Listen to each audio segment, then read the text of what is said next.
scoop of the century is a couple of wine guys getting whacked in Chile? It wasn't the victims that caught my eye. It was their killer. I believed it was Mr. 47. The bald killer clone? Come on, Jack. He's an urban legend. Even the CIA and your own FBI say he doesn't exist. We say a lot of things, Rick. It's part of the job. Delgado was a very successful man. Successful men in that part of the world tend to be, well, call it security conscious. Not many people could have done this thing solo. So you went running after a myth? Myth? No. It merely caught my attention. One of my CIA friends was also intrigued. The opera incident heightened our curiosity. Have a look.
Hello, 47.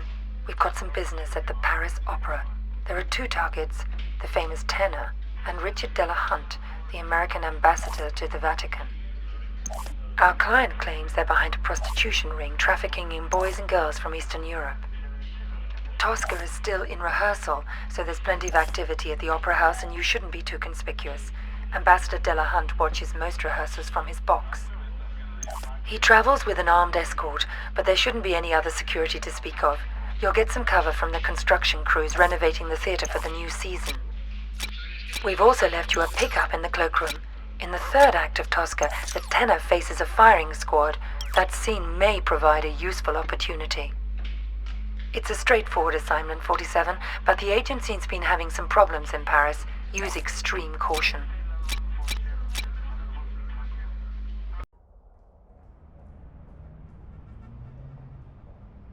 Hey everybody, back, Blood Money, Blattymeow, Mission 3, Curtains Down. We're finding ourselves in Paris, and we need to take care of the star tenor and the ambassador that is previewing the rehearsal. So, let's talk to this dude.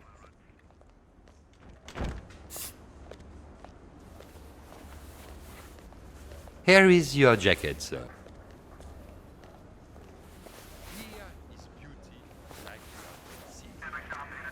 Don't you want the jacket, sir? No, just needed something from one of the pockets. I'll pick it up later. So, this guy right here always kind of irritated me. Look how he turns around and he gives you a big scowl. Like, that's one thing about this game that I just... actually, it's kind of a nitpick. It slightly bothers me because... everybody suspect... like, look how this guy will stare at me as he's peeing. Like, look, see him? And yet he still doesn't see me, pull out my syringe and poof!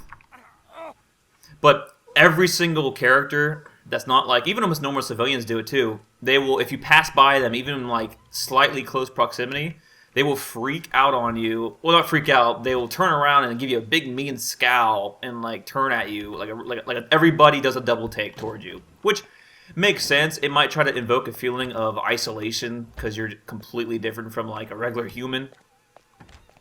But, at the same time, it's a little silly at times.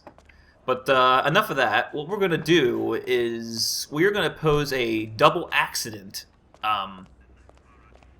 for our two targets. And this time what we're going to do is dress as a utility worker, go backstage, and set up some, well, intentional accidents, if you will. So this level is, if the first level was, well, if the vineyard was kind of to show you how to, choose how you want to kill your target, this one is showing how there's many multiple rooms and options and disguises and ways to dispose of your target as well. But this one's even larger and more like labyrinth, I guess, than the vineyard. And actually, when I first played this game, probably about, 5-6 years ago, it was extremely daunting and difficult to figure out where on the heck that I was supposed to actually, go to kill these people right.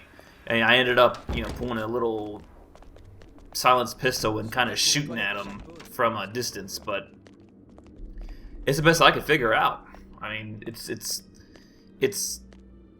tough when you first play this game. It can be, like I said, daunting, but that's also could be the funnest time because you could spend up to an hour in a level trying to figure out exactly where on your earth you're supposed to actually do. It's fantastic. It's really just something else. No, don't place any pistols. Or don't place any open door. But no, in all honesty though, this actually is a pretty cool mission. I actually like. See, there you go. He turns around, scowls at me like I'm, some sort of demon. Screw you, buddy. And I'm just carrying this toolbox because I can, just to be, inconspicuous, I guess, just for fun. I like to try to be as stealthy as I can when really you don't have to. I could be running around without the toolbox, but it makes me look even, less suspicious, I believe. So I kind of do that.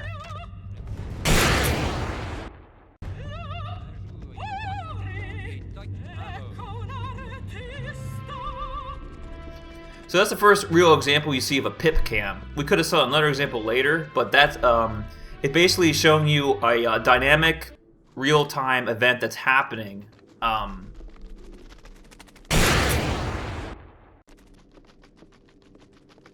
During the level, which is really cool. So like I said, the level's, breathing around you constantly. And there down there is our target. And I believe they're going to go into they're going to go into a recess here. So I need to quickly get in position because I have, if you didn't notice, I planted a remote mine on a chandelier foundation at the top on the rig. And now, check my map here. Okay, people are still moving around. It's not dress rehearsal yet. And I believe this mission actually takes a long wait. This is why it's probably difficult. So, they're going to be rehearsing again. So actually, I know I walked most of the distance. I still have plenty of time. But this guy's leaving, and this is what I should take advantage of. See, the star that I want to kill is in that dressing room. But this is the executioner is in this room. So actually, I might want to drop my toolbox right here. Don't need that. Close the door, and you can see he has stage directions right here. Take that. And this is where he's going to practice his execution scene, as you'll see in this pip cam again. Bam! Now, what I got from my jacket, the jacket that I didn't want to actually buy, well, I got that was well,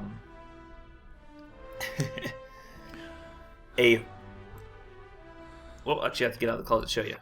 It was a real World War I pistol, semi-auto pistol.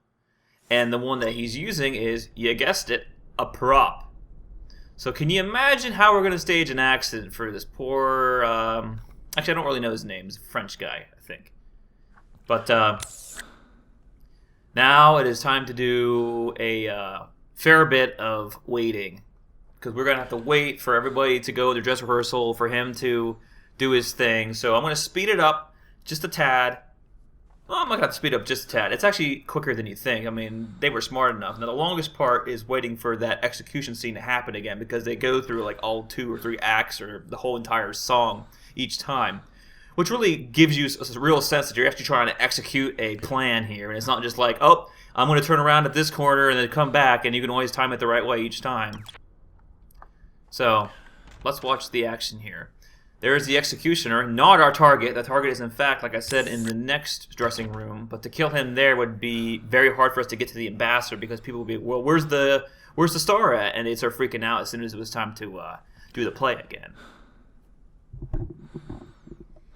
So now we get to see this guy. He's trying to. He was trying to practice his sketch, and here we go.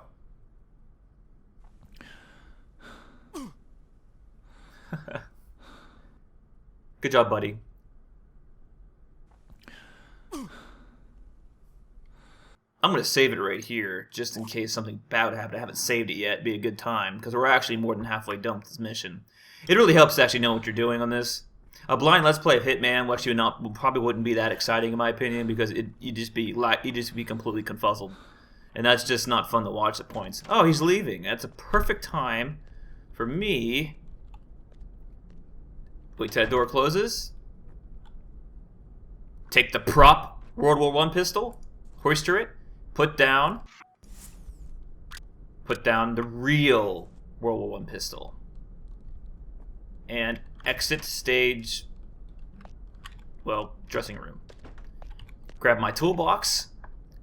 All of the necessary procedures are finished with. Yep, turn around. Oh, I'm suspicious. Oh, turn around. Oh, I'm suspicious. Yep, uh-huh. I mean, I'm sorry that I had poor decision-making skills and, you know, put a barcode as a tattoo in the back of my head. Big deal. So that bell signals the start of the rehearsal again. But I'm going to definitely just take my time over there because we're going to do a lot of waiting anyway because it takes a while for this actual skit to go on. But all the necessary props are in place, if you will, and we're going to enjoy the show.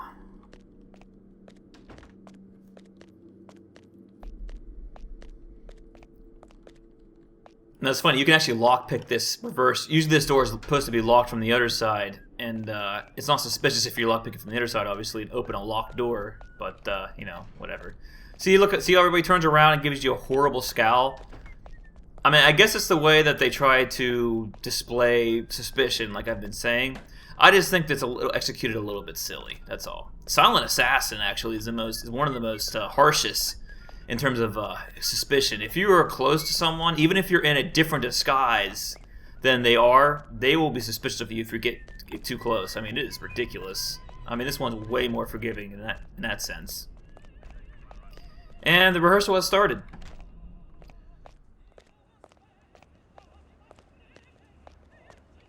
Not a moment too soon because I got still plenty of time to kind of do my thing. Turn around. Ooh, I'm suspicious. Don't you scowl at me, you freaking sun hat cancer. Also, another nice little aspect is how you walk upstairs. Very beautiful animation. I love when things do that, and actually people complain about that in Absolution. One of the problems that Hitman fans blame about Absolution, that they want to say the gun holstering and the weapon item holstering going into your suit is absent, and they really hate that, and they want that back. I'm like, is that really that much a priority? I mean, aren't you thinking you might be a little bit self-entitled to think that that's important? So we're gonna wait for this guy to exit because I want to actually lockpick and get a good view of the show. And he always rotates between two different doors.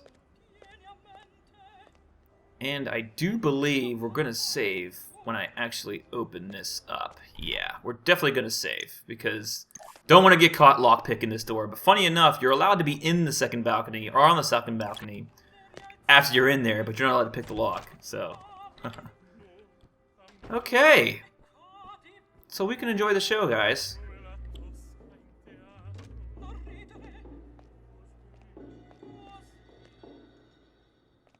The guy standing on the post is our target. And that guy sitting down right there with his arms folded is the ambassador, our second target. He's completely protected by special forces or special agents, so it's very tough to actually do anything to him.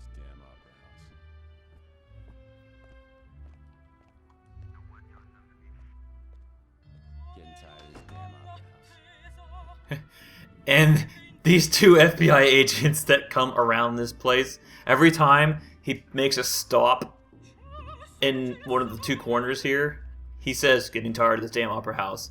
So I think just for fun, we're going to have a little counter of how much this disgruntled worker dislikes the opera house. Although we're getting close to the execution scene, actually. So walking actually really helped. Running here, you actually have to walk a lot longer. So actually this, I'm not going to do that count, but you'll hear him say it all the time. So let's just watch the show. I want to be quiet and let's watch the show. Volume up.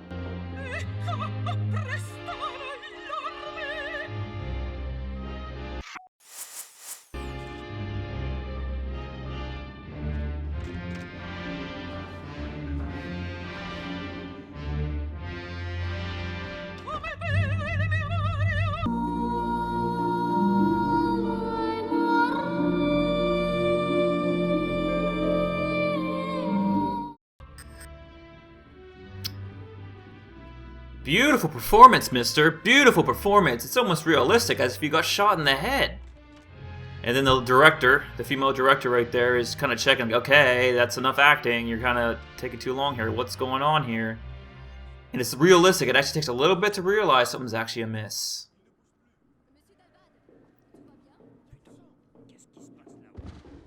And they realize he's dead, as does the ambassador. Definitely giving it a save here. This is a core component. Playing this on professional was tense as heck. This literally is split-second timing to not take a innocent guard. So let's do it.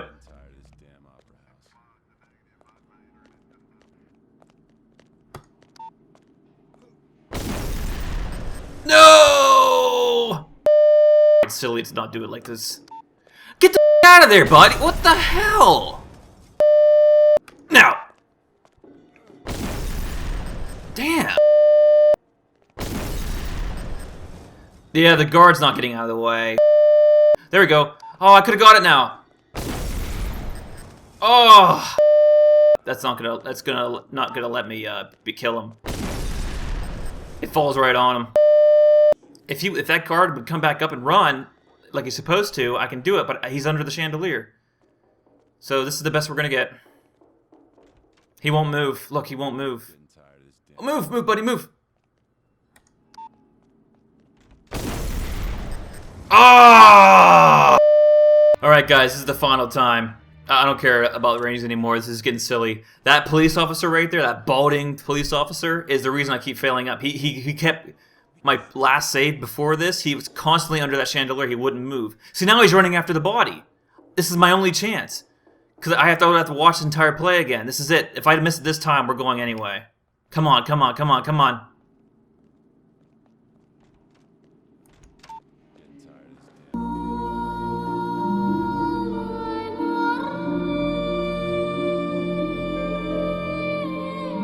Boom! Oh! It was worth it!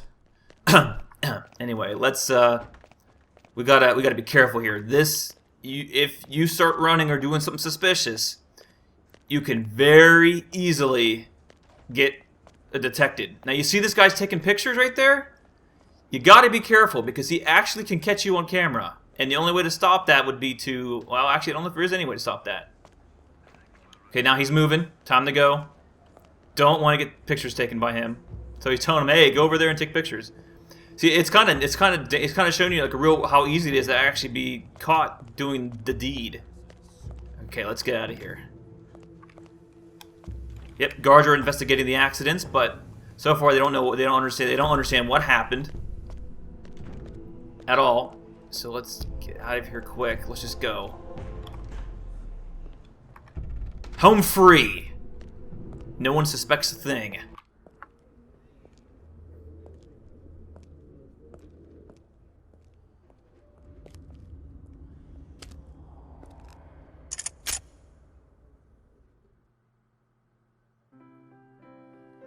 Oh boy, that was intense. That actually was tense as heck, because it's kind of random how the patrols work even during the save. Only 2 accidents, that's all that's on the rating. And sure enough, silent assassin. $1 million bucks. Ah.